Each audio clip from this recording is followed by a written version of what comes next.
parle trop. Eh oui, beaucoup trop. Et il devrait même éviter de chanter. Bonjour et bienvenue pour ce épisode de la série H-Show. Le film d'aujourd'hui s'appelle... Enfin non, c'est la série d'aujourd'hui s'appelle Titans. On va se faire un petit podcast rapide, pas trop long, parce que je vous avais parlé de la saison 1 de Titans, je vous y renvoie, je mettrai le podcast en lien dans la barre d'informations. Et il se trouve que j'ai enfin pu voir la saison 2 qui était sortie, je crois, début d'année.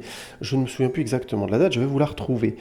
Tout ça pour dire, parce qu'au départ, je suis quasiment sûr de ne pas avoir envie d'en parler à la base.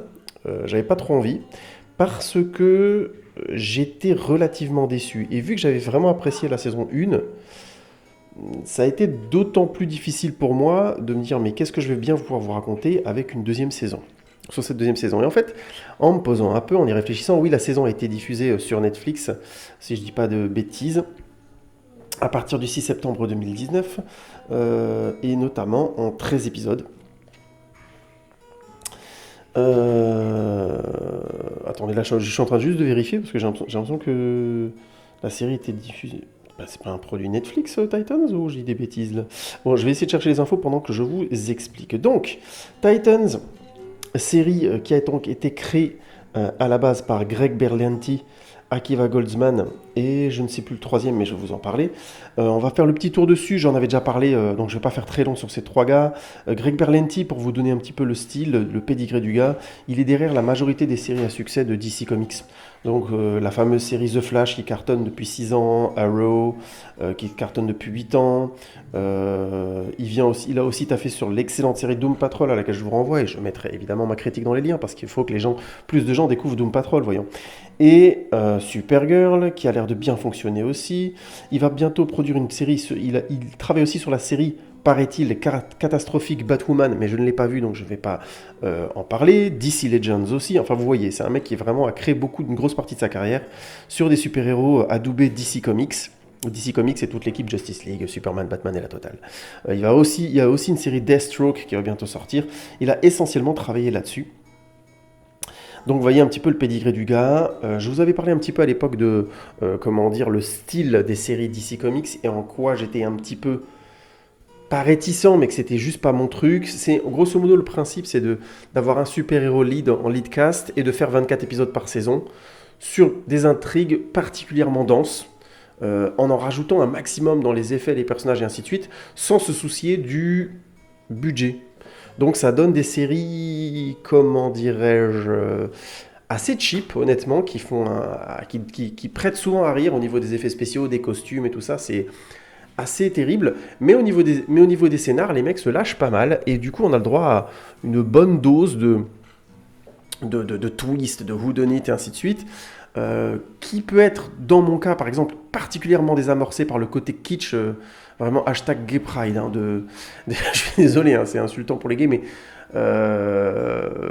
et c'est loin de moi l'idée d'insulter qui que ce soit, mais c'est juste pour dire quoi, l'esthétique de ces séries-là, mais je trouve ça d'un drôle, mais c'est hallucinant. Du coup, j'ai beaucoup de mal à adhérer. J'ai du mal à adhérer à ce type de série. En plus, je l'ai dit souvent dans plusieurs podcasts, mais je le répète, j'ai du mal avec les séries qui dépassent les 8, 10, 12 épisodes. Très vite, j'en ai un peu marre.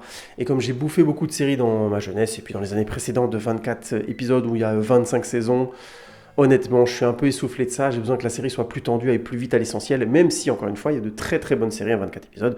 Je suis un grand fan de Dr House. J'ai beaucoup aimé The Good Wife aussi. J'avais trouvé ça très bon, même si j'ai pas vu jusqu'au bout.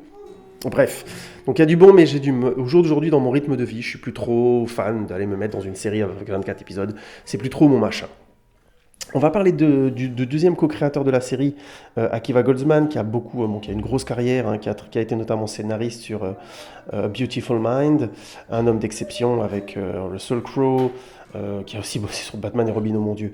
Bon, bref, peu importe, qui a fait pas mal de choses, qui actuellement travaille notamment sur la série Star Trek Picard, que je n'ai pas encore vu, qui vient juste de sortir, mais que je pense que je vais découvrir et dont je vous parlerai, puisque en ce moment je suis en train de découvrir la première saison de Star Trek Discovery, et je vais résumer, il y a de quoi parler. Il y a de quoi parler. On va se garder un petit peu le suspense. Hashtag, vous serez obligé de revenir dans les semaines prochaines. Bon, bref, il a bossé sur beaucoup de trucs. Il a été producteur sur la série Fringe.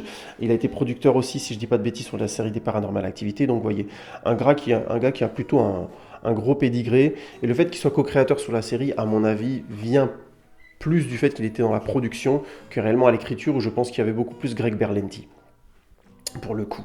Le troisième Gus, donc, dont j'avais oublié le nom, c'est Jeff Jones. Jeff Jones qui a pas mal bossé aussi, lui, avec DC, hein, qui a notamment été un des scénaristes du dernier Aquaman, très sympathique, dont je vais vous mettre la critique dans les liens. Il a été producteur sur le Wonder Woman de Patty Jenkins. Allez, je vous mets la critique aussi dans les liens, puisqu'elle est là. Et puis, il a taffé avec Greg Berlanti sur The Flash, notamment, sur les dessins animés, sur quelques dessins animés sur la Justice League. Voilà, donc ça fait quand même un beau petit pédigré. Donc on va dire que c'est un des potes de Greg Berlanti, mais à la base, l'équipe de base, on va dire, c'est vraiment Greg Berlanti et Jeff Jones. Donc voilà, je vous ai refait un petit peu le pédigré, c'est juste pour que vous sachiez un peu de qui je parle. Voilà, c'était juste pour qu'on puisse faire un petit peu on se retrouve un petit peu de son remarque avec dans quel pays on est, entre guillemets. Pourquoi je vous dis ça? Pourquoi je vous ai parlé de ces séries d'ici qui sont en 24 épisodes, très longues, un peu kitsch dans l'esthétique, mais qui ont des scénarios intéressants, hein, mais qui pour moi sont difficiles à suivre parce qu'elles sont vraiment désamorcées par des effets spéciaux que je trouve beaucoup trop cheap globalement, et qui sont devenus, pour moi, qui font basculer la série dans le comique, alors que c'est des séries qui se prennent beaucoup au premier degré. Donc bref, j'y arrive vraiment pas, cet équilibre-là. J'avais parlé de notamment de cet équilibre à trouver dans les séries de super-héros, parce que tout simplement ça coûte très très cher, et que le budget des séries n'est pas illimité, et qu'en plus on doit produire avec le budget d'un film, en grosso modo, même de blockbuster. C'est une chose de produire un film de 2-3 heures, c'en est une autre de produire un film de 7-8 heures, voire 10-12 heures, vous voyez, avec le même type de budget, avec des effets spéciaux et des personnages de super-héros qui doivent par définition donner dans le spectaculaire.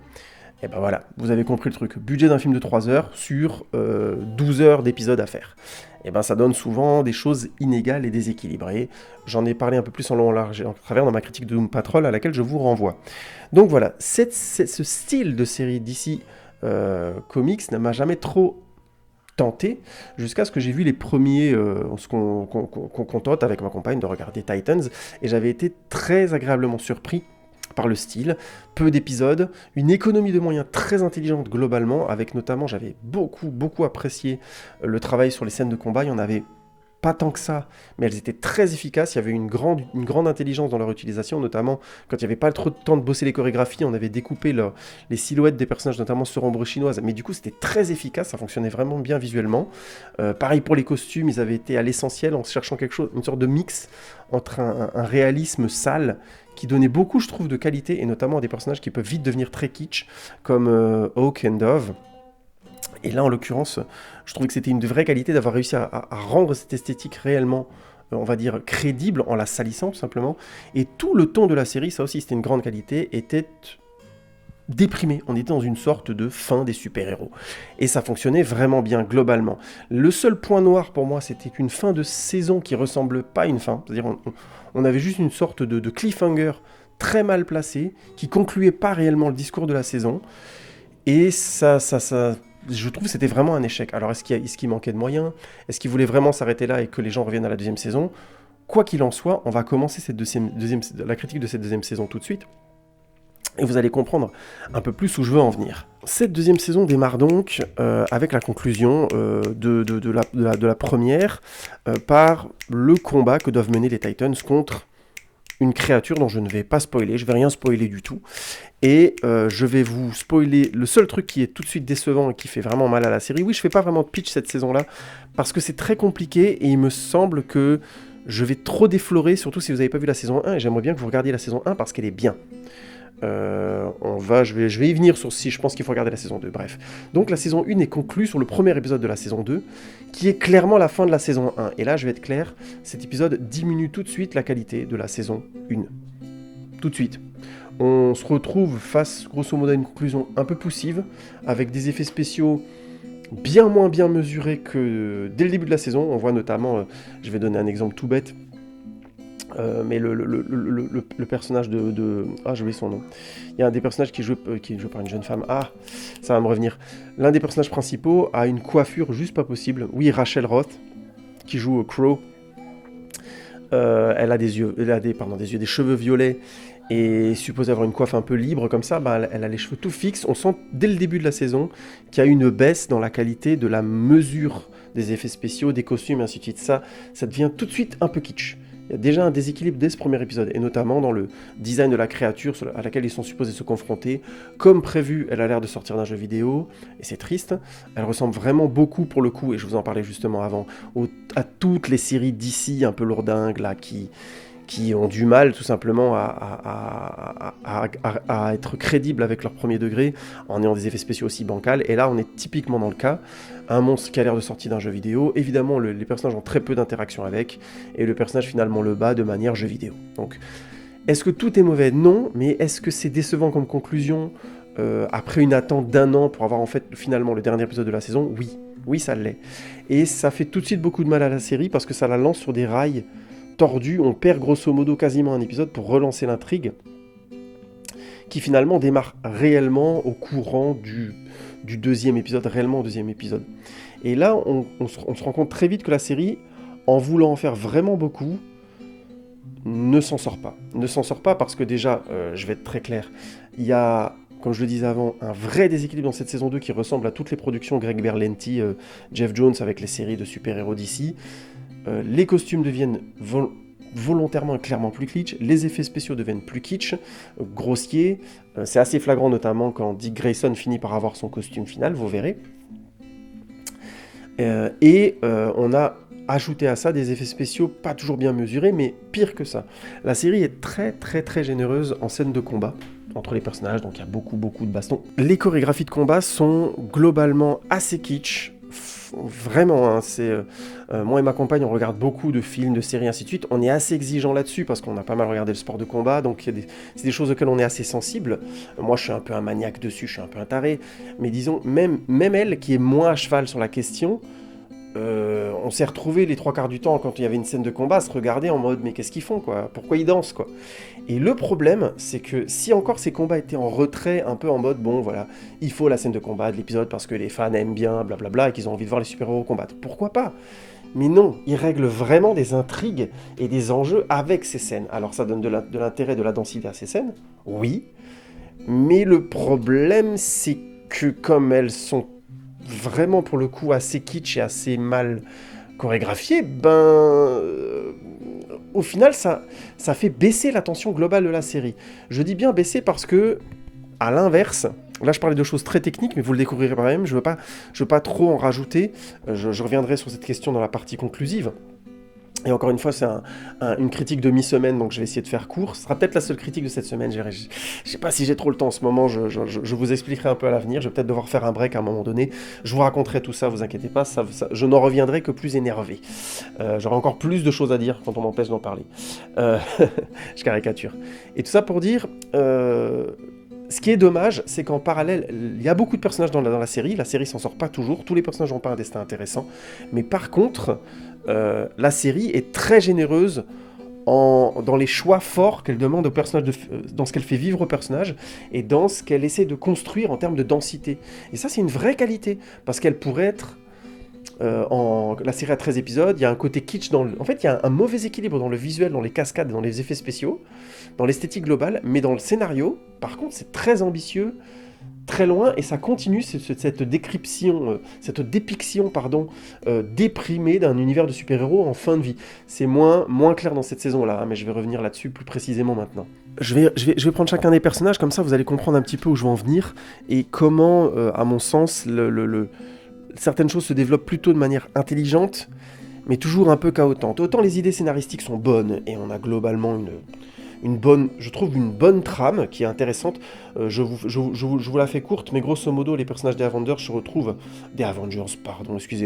des Titans se retrouvent à accueillir en sein de leur équipe un jeune garçon qui n'est autre que le fils d'un ennemi juré de Batman qui s'appelle Deathstroke et qui sera l'antagoniste principal de cette saison pour les Titans. Et on découvre que la première formation des Titans a été grosso modo dissoute quand ils ont reçu ce gamin. En fait, c'est une sorte de flashback, je me suis un peu embrouillé. Je voulais juste vous donner un petit peu le contexte sans trop développer le pitch, et on voit qu'à partir de cet événement, les premiers Titans se sont séparés, qu'il s'est passé des choses graves, Et le destin des deuxièmes Titans est tout aussi lié à cette histoire, et je vous laisse découvrir comment.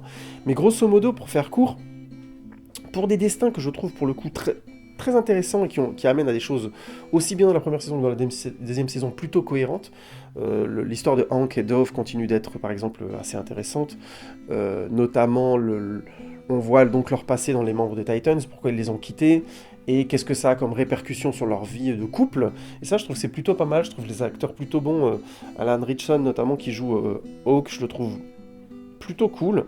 Je serais beaucoup plus modéré sur l'actrice qui joue Dove, où je me suis rendu compte, Mina Kelly, où je me suis rendu compte que, elle a un peu une seule expression, quoi. Je sais pas qu'elle joue mal ou... Enfin si, je trouve qu'elle est très limitée dans son jeu, donc c'était un peu bizarre cette saison-là. Il y a vraiment des moments où je m'attendais à autre chose en termes d'émotion, et genre elle a une variante, quoi. Donc où elle est blasée, où elle écoute sans rien faire. Donc c'est très très bizarre. Là je trouve qu'il y a des vraies limites de jeu, et il y a des moments où Alan Ritchson en face, il avait l'air un peu tout seul, quoi. Bon, peu importe, c'est une critique un peu facile, mais je trouve que c'est assez flagrant dans cette saison-là, notamment parce qu'il leur arrive des trucs et qui sont supposés vraiment vivre... densifier leur histoire et gagner en profondeur. Mais grosso modo, leur chemin à eux deux, je trouve que ça fonctionne plutôt bien, on comprend pourquoi ils en arrivent à bien sûr, il y a des histoires entre eux, ça devient plus compliqué, ainsi de suite. C'est plutôt pas mal, même si c'est très au second plan. Pareil pour le personnage de Dick Grayson, donc de Robin.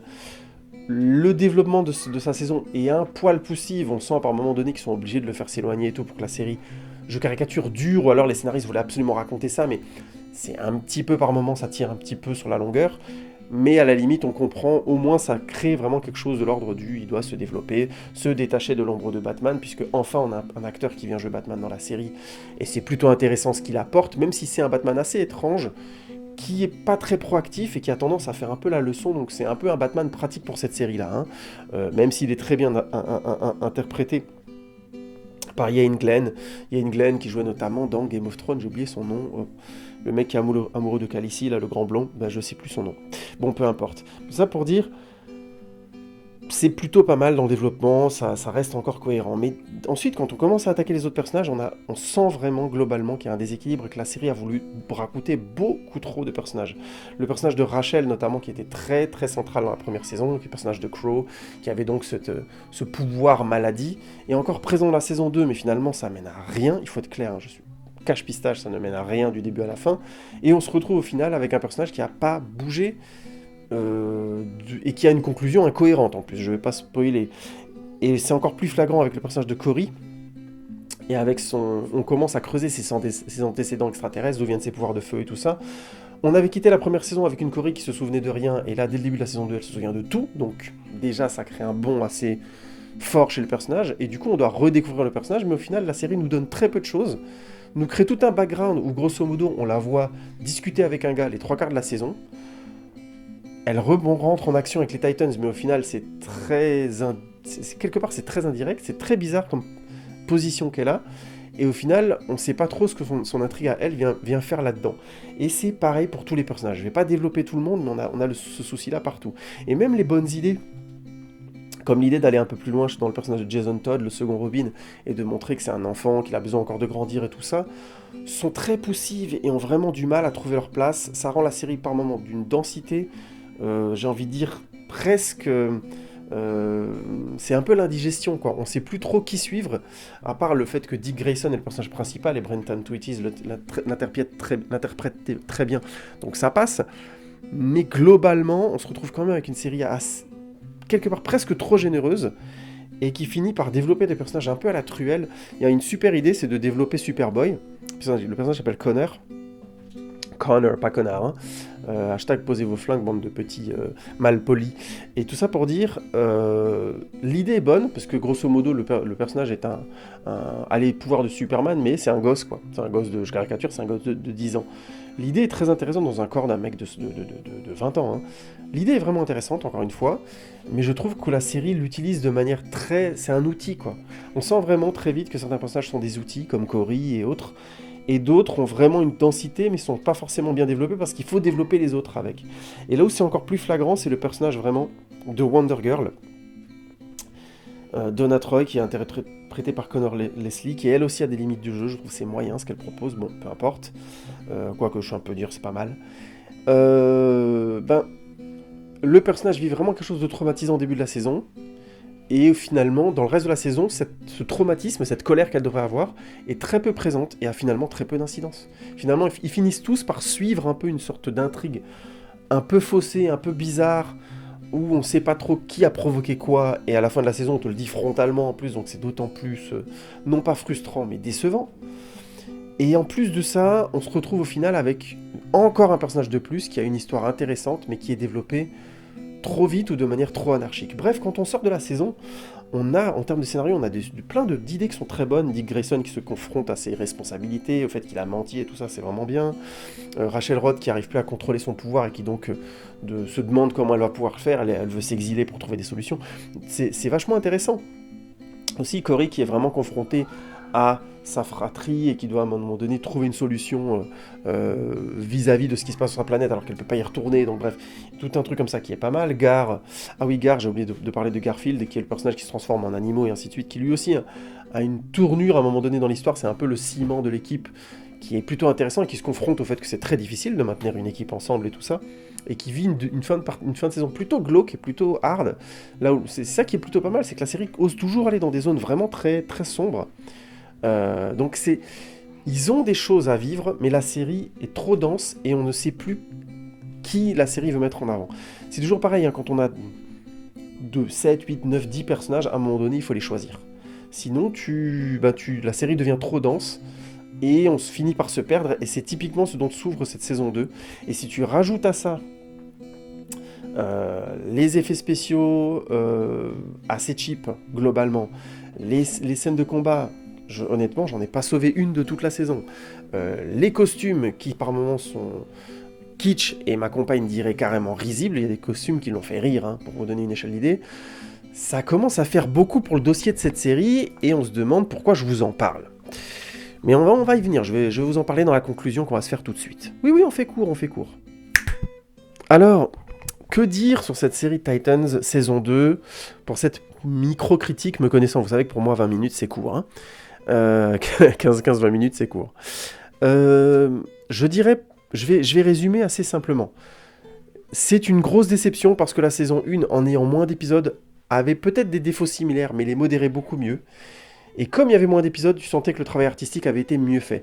C'est la même chose dont je vous parlais dans ma critique sur Doom Patrol, et c'est pour ça que je trouve ça très intéressant de voir une même série se prendre les pieds dans le tapis en faisant deux grosses erreurs, à mon avis, qui sont terribles. La première, c'est de se dire, puisque ça marche, allons-y comme des fous, rajoutons des personnages, et puisque c'est une série sur les, grosso modo, le principe de la série Titans, hein, c'est tout bête, c'est de prendre les bras droits des super-héros de la Justice League. Hein, c'est voilà, Robin, le copain de Batman, Superboy, le copain de Superman, le gosse, vous voyez ce que je veux dire, Wonder Girl, la copine adoubée, l'enfant adoubé de Wonder Woman, et ainsi de suite, et ainsi de suite.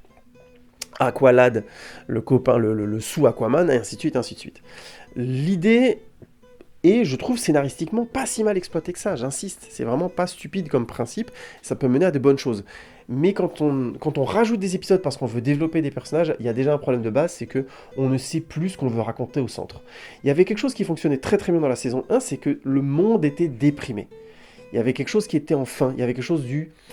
Les anciens Titans se sont séparés, il y a une raison. Tout le monde était dans une sorte de dépression, et je trouvais que c'était cohérent par rapport à son univers, et ça rendait cette série particulièrement intéressante. Le principe que cette saison 2 bat fou, je caricature, et que la saison 1 faisait particulièrement bien, c'était que nos héros étaient dans un monde désenchanté, il y avait quelque chose de la fin des super-héros, et la Justice League avait quelque part échoué, et du coup Titans était logiquement une sorte de rejeton raté de ça. Et ça c'était très intéressant, et la série l'exploite encore un petit peu. Mais très honnêtement, dans la saison 2, on sent clairement qu'il s'agit d'aller... Le monde d'un seul coup de la série change de tout au tout. D'un seul coup, on a l'impression que tous les super-héros, Batman y compris, sont encore très actifs, qui sont carrément en train de former leur relève. C'est plus du tout la même sensation de perte que dans la saison 1, où clairement ils étaient tout seuls. La preuve en est que scénaristiquement, ils font beaucoup intervenir Batman, et vous verrez comment, et même si c'est pas toujours directement le personnage qui agit, ça donne un coussin de sécurité au personnage qui est un peu absurde. D'un côté, il y a des personnages qui meurent, de l'autre, les personnages de la Justice League sont pas très loin, alors tu as envie de dire, mais qu'est-ce qu'ils font? Pourquoi ils les aident pas face à des menaces pareilles? Enfin, il y a un côté comme ça qui est... difficilement justifiable et que la série maintenant a vraiment du mal à porter. Alors que dans la saison 1, on ne savait pas où ils étaient, il y avait quelque chose du doute, on était un peu en mode qu'est-ce qu'ils font? Pourquoi ils sont plus actifs là, Superman et tout, ils sont où toute cette équipe? Et ça donnait beaucoup de qualité à la série, beaucoup d'identité, et ça permettait notamment aux personnages d'avoir une sorte, il y avait une sorte de danger permanent à être ce qu'ils étaient, à vouloir créer ce qu'ils voulaient créer, et ainsi de suite. C'est clair, l'histoire se densifie dans cette saison 2, et encore une fois, il y a des pistes, où là, globalement, les pistes sont intéressantes. Mais ça va ou trop vite, ou c'est simplement mal équilibré. On ne sait pas qui est vraiment le lead, à part l'histoire de Robin qui est clairement devant, les autres ont du mal à trouver leur place. Et on finit finalement la saison avec encore des cliffhangers un peu moisis, et tout ça, ce côté déséquilibré du scénario s'ajoute à vraiment, pour moi, les trucs qui vont faire que cette saison 2 va peut-être avoir du succès, comme toutes les séries d'ici, mais va clairement descendre pour moi en qualité. C'est-à-dire, comme je l'ai dit plusieurs fois, mais je le répète, vraiment, les effets spéciaux qui ont pris un coup dans la gueule, les costumes qui sont beaucoup moins bien équilibrés que dans la saison 1, et ces fameuses scènes de combat omniprésentes dans toute la saison, et qui sont clairement inintéressantes en termes de... Enfin, c'est pas qu'elles sont inintéressantes, je suis dur, mais elles manquent clairement d'impact, de qualité. C'est des personnages qui dansent, quoi. On n'y croit plus comme on pouvait y croire dans la saison 1. Dans la saison 1, quand il y a une séquence où Jason Todd, le deuxième Robin, agresse des flics, pardon, et leur met une tatane, il est très violent, tu sens vraiment, il y a des plans où quasiment toute la scène, tu te dis, c'est vraiment un garçon violent, il a un problème. Là, quand on le voit combattre dans cette saison-là, bon, déjà, il se fait dominer, bon, pour X ou Y raison, mais au-delà de ça... Il danse, quoi. C'est plus du tout le même type de chorégraphie de combat de film. C'est, voilà, on fait du karaté quand on se fait des high kicks et des machins, et c'est joli, on a le temps de faire des pauses et tout. Ça n'a plus du tout le même impact. Et je vais donner deux exemples flagrants, pour moi, de l'échec. Un, au niveau du scénario. Deux, au niveau des chorégraphies. Le premier, c'est que le dernier combat, très important dans le sens, on sent qu'il va arriver à un moment donné, Robin va affronter quelqu'un de très important dans la série. Non seulement la chorégraphie est surcutée, et quand elle n'est pas surcutée, elle n'est pas très intéressante visuellement, mais en plus, elle est en termes de sens assez bizarre, et elle tombe beaucoup à côté de la série. C'est très très bizarre, hein, ce qui se produit dans cette saison-là. Vous allez le voir vous-même, on se retrouve avec des fans, on se dit mais pourquoi on nous a raconté ça pour arriver à cette conclusion-là? Et quand on y réfléchit, on se dit non, c'est pas très cohérent que les Titans fassent ça, ou que Robin fasse ça à ce moment-là, après ce qu'il a vécu dans la saison. Bref, vous verrez par vous-même, je ne veux pas spoiler, mais c'est pour dire, il y a carrément, même quand ils essaient de mettre du sens dans ces scènes de combat, et il y en a en général, c'est plutôt habilement écrit, il y a carrément des contresens à ce qui s'est produit avant pour le personnage, mais de manière assez incohérente. Et ça arrive plusieurs fois dans la saison. Donc il y a déjà ça qui fait mal. Et le deuxième élément, en plein milieu de la saison, on a une séquence d'une famille qui fait référence à la saison 1.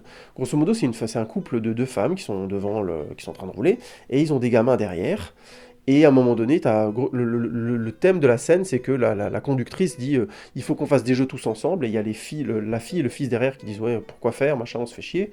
Et il y a l'autre mère sur le siège passager qui dit bon, ils aiment pas faire des jeux comme ça, ils aiment pas manger tel truc, je sais plus, mais ils sont tous un peu réfractaires, et la conductrice dit si, on va faire des jeux ensemble. Et donc, moi, je m'attendais à ce qu'il y ait quelque chose qui se développe avec ces personnages, et je vous spoil, il n'y a rien du tout. Cette séquence tombe de l'espace, littéralement.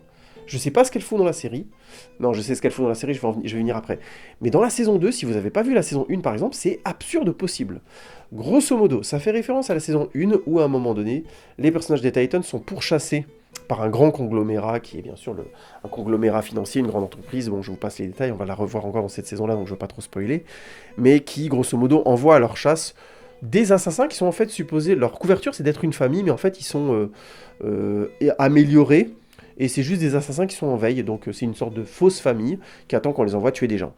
Et dans la saison 1, c'est assez marrant comme contraste, les Titans se retrouvent à les affronter, tout ça, c'est plutôt cool comme séquence. Moi j'avais trouvé l'idée plutôt marrante et plutôt réussie dans la saison 1, et là dans la saison 2, ils reprennent l'idée, mais c'est juste pour nous dire « Ah ah, ça va arriver dans la saison 3 ». Donc en fait, cette séquence ne sert à rien. Et je trouve que ça, c'est vraiment typique de la série qui a été mal écrite, mal vérifiée, mal checkée, mal composée. J'ai attendu jusqu'à la fin de la saison de revoir un élément qui m'allait me ramener à ce truc-là.